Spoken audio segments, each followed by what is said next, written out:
Hello friends, আজকে আবার আমি চলে আসলাম একটা নতুন ভিডিও নিয়ে। বাড়িতে সবাই আবার রিকোয়েস্ট করলো বিরিয়ানি বানাবার জন্য, তো আমি আজকে চিকেন বিরিয়ানি আবার বাড়ির জন্য বানাচ্ছি।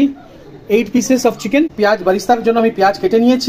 আমরা এই যে পেঁয়াজ কেটে ভালো করে ধুয়ে নিয়েছি, এর ভিতরে আমরা 1 টিস্পুনের মতন সল্ট দিয়ে ভালো করে মাখিয়ে নেব। 1 থেকে 1.5 টিস্পুন আমি নিয়ে নিলাম। আমাকে এটাকে 15 থেকে 20 মিনিট আমাকে মেখে রাখতে হবে। চিকেন আমরা নিয়ে নিয়েছি। এর ভিতরে আমরা প্রথমে লেবুকে আগে দেব, লেবুর রস, সব লেবুর রস দিয়ে দিয়েছি। দিয়ে একবার এটাকে ভালো করে আমরা মাখিয়ে নেব। লেবুর রস যখন দেওয়া হয়ে গেল, এরপরে এর ভিতরে যাবে দই, টক দই আমরা দিয়ে দিলাম।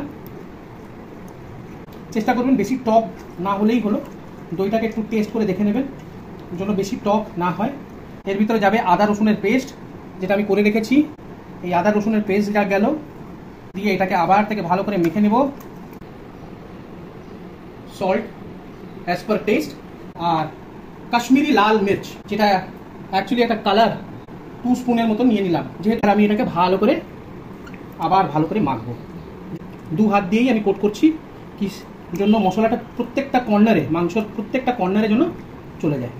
মেখে এটাকে কম করে হলেও মিনিমাম 2 ঘন্টা তো আমাদের রেস্টিং দিতেই হবে।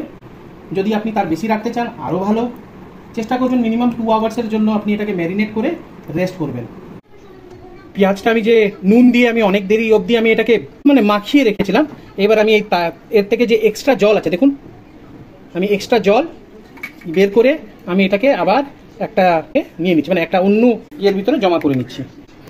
আমি আলু অলরেডি সিদ্ধ বসিয়ে দিয়েছিলাম, তো জল, হলুদ, নুন এগুলো দিয়ে আমি আলুটাকে কেটে সিদ্ধ করতে বসিয়ে দিয়েছিলাম।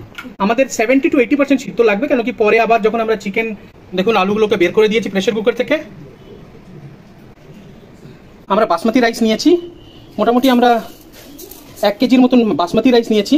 তো চালটাকে ভালো করে আমরা ধুয়ে 1 ঘন্টা অবধি এটাকে ভিজিয়ে আমরা রাখবো। আমি তেল নিয়ে নিয়েছি, গ্যাস অন আছে, আর তেল গরম করার জন্য রেখে দিয়েছি। আমি পর ব্যাচ ওয়াইজ আমি এটাকে ছাড়বো। আমি এইভাবে এটাকে বারিস্তাটা কমপ্লিট করব।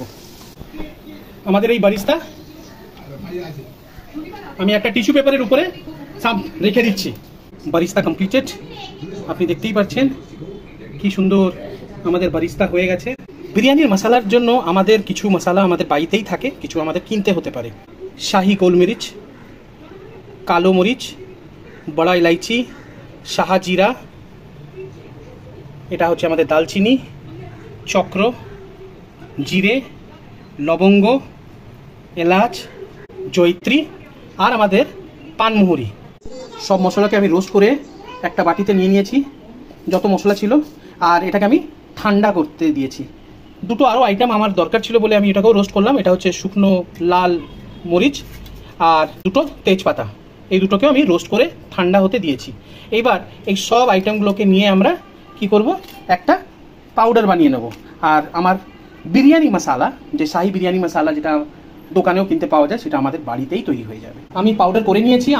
এবার আমাদের লাগবে নাটমেগ, জায়ফল কিছুটা আমরা গ্রেট করে নেবো এর ভিতরে, বেশি লাগে না, কিছুটা। আমি 4 ঘন্টার মতন মেখে রেখেছিলাম। এবার আমাকে আরও দুটো আইটেম এর সঙ্গে অ্যাড করতে হবে। একটা হচ্ছে আমাদের কাঁচা লঙ্কা, সাদা তেল আমি দিয়ে আর করব। এইভাবে আমি আবার কাঁচা লঙ্কা আর মাংস ভালো করে মিশিয়ে নিচ্ছি। আমাদের যে বারিস্তা আমরা করে রেখেছি, এই বারিস্তা আমি কিছুটা নিলাম, নিয়ে আমি এটার সঙ্গে অ্যাড করছি। কড়াইতে যে পেঁয়াজ আমি বারিস্তার জন্য বানিয়েছিলাম, সেই তেলের ভিতরেই এবার আমি মাংসগুলো আমি ছাড়বো। এই মাংসগুলোকে আমি এক একটা করে আমি সব পিস দিয়ে দেবো। জল আমরা অ্যাড করব, এটা কষাচ্ছি এখন আমি। মাংসটা এখনো হচ্ছে, কোনো আমরা জল দিইনি, এর ভিতরেই আমরা মাংসটাকে কমপ্লিট করব। এইবার আমি কি করব, আমার যে মশলাটা যেটা আমি গুঁড়ো করে রেখেছিলাম, এবার আমি তার 2 চামচের মতন আমরা দিয়ে দেবো, 2 টেবিল স্পুন দিয়ে এবার এটাকে ভালো করে আবার নাড়িয়ে নেব। সেইভাবে আমার আরেকটা হাঁড়ির ভিতরে জল নিয়ে নিয়েছি, জল গরম করতে দিয়েছি। এর ভিতরে আমরা লবঙ্গ, এলাচ আর দালচিনি, এই 3টে আইটেম আমরা এই জলের ভিতরে দিয়ে দেবো। আর এর ভিতরে আমরা কিছুটা তেল অ্যাড করব। আমাদের মাংস হয়ে গেছে। এবার আমরা মিঠা আতর ইউজ করব, যেটা আমরা দোকান থেকে এনেছি। 8 থেকে 10 ফোঁটা আমরা মিঠা আতর এর ভিতরে অ্যাড করলাম, করে এটাকে ভালো করে আমরা নেড়ে নেব। 2 ফোঁটার মতন আমরা মিঠা আতর মিশিয়ে দিলাম। এতে আমাদের রাইসেও একটা সুন্দর গন্ধ আসবে। মাথায় রাখবেন বেশি মিঠা আতর জন্য না পড়ে। আলু মোটামুটি 60% বয়েলড আছে, তো আমি এই আলু এই সময় এর ভিতরে আমি দিয়ে দিলাম মাংসর সঙ্গে। আর একবার এটাকে ভালো করে নাড়িয়ে নিলে কি হবে, মশলাগুলো আলুতেও কোট হয়ে যাবে। এই যে আমি মাংসগুলোকে এবার এক একটা করে তুলে নেব। আমি সব মাংস আর আলু বের করে নিয়েছি। আমার মাংস অলমোস্ট 70% ডান হয়ে গেছে। আমি কড়াই থেকে সব যা তেল ছিল সব বের করে নিয়েছি, যাকে আমরা তার বলি। রাইসের জন্য যে জলটা আছে ওটা ভালো করে বয়েল হচ্ছে। এইবার আমি এই রাইসগুলোকে, যেটা আমি ভিজানো ছিল, এবার আমি অ্যাড করছি। রাইসগুলোকে আমরা অ্যাড করে যাব। দেখি এবার কি স্টেটাস। আমার রাইস 70% কুক হয়ে গেছে। 100 ml এর মতন দুধ নিয়েছি, আর দুধের ভিতরে ফুড কালার অ্যাড করে এই একটা কালার রেডি করেছি, যেটা আমার দেখতেই পাচ্ছেন 70% রাইস কমপ্লিট। এবার আমি লেয়ারিংটা করব। কড়াইতে আগে মাংসগুলোকে সেট করে নিই, যেইভাবে আমাদের মাংসটাকে সেট করতে হবে। তারপরে এর উপরে আমরা আলুগুলোকে দিয়ে দেব। এবার যেই তারটা রয়ে গেছিলো, এই যে আমার তারটা আছে, এটাকে আমি এবার এই বিরিয়ানির উপরে এইভাবে অ্যাড করব। কিছু বারিস্তা আমি উপর থেকে দিয়ে দিলাম। এবার এই রাইস আমরা উপরে দেবো সুন্দর করে। এটাকে আমরা যে মাংসটা আছে ওটাকে আমরা এটা দিয়ে ঢেকে দেবো। এর ভিতরে আমরা কিছুটা, যেহেতু আমরা একটা লেয়ার দিয়েছি, এবার আমি এর ভিতরে কিছু আমার যে বিরিয়ানি, শাহি বিরিয়ানি মশলার যে স্পাইসেসটা, যেটা আমরা গুঁড়ো করেছিলাম, ওটা কিছুটা অ্যাড করলাম। আবার আমার কাছে যে তার আছে ছড়িয়ে দিলাম। আর আবার আমি কিছুটা বারিস্তা দিয়ে দিলাম, কিছুটা ছড়িয়ে দিলাম।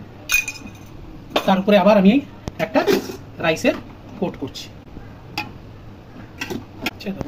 এইভাবে একটা কোট করলাম। আরেকবার আমি রাইস দিয়ে ফাইনাল কোট করবো, কেন কি আমার কাছে আরো কিছু রাইস আছে। আমার ফাইনাল রাইস এবার আমি কিছুটা আবার শাহি বিরিয়ানি মশলা দিয়ে দিলাম। আমার কাছে বারিস্তা আমি সুন্দর করে উপর থেকে দিয়ে দিচ্ছি। আমরা গাওয়া ঘি একটু ছড়িয়ে দিচ্ছি চারিদিকে। আর আমার যে রিমেনিং যে তারটা ছিল ওটাও আমি উপর থেকে দিয়ে দিলাম। এইভাবে আমরা পুরো বিরিয়ানিটাকে কমপ্লিট করে দিচ্ছি। এবার এটাকে আমরা দমে দেব। একটা তাওয়া নিয়েছি, আঁচটাকে কমিয়ে দিয়েছি, আর আমার বিরিয়ানি অলরেডি সব মিক্স করে নিয়েছি। এবার আমি এইটাকে এইভাবে রেখে আমি একটা কোনো ভারী জিনিস উপরে রেখে দেবো। আমার বাড়িতে শিলনোড়া আছে, এই শিলনোড়া দিয়ে আমি দমে এটাকে বসাবো। চলতে ये मेरा बिरयानी रेडी। बिरयानी আমার তৈরি হয়ে গেছে। এবার আমি প্লেটিং করব। চিকেন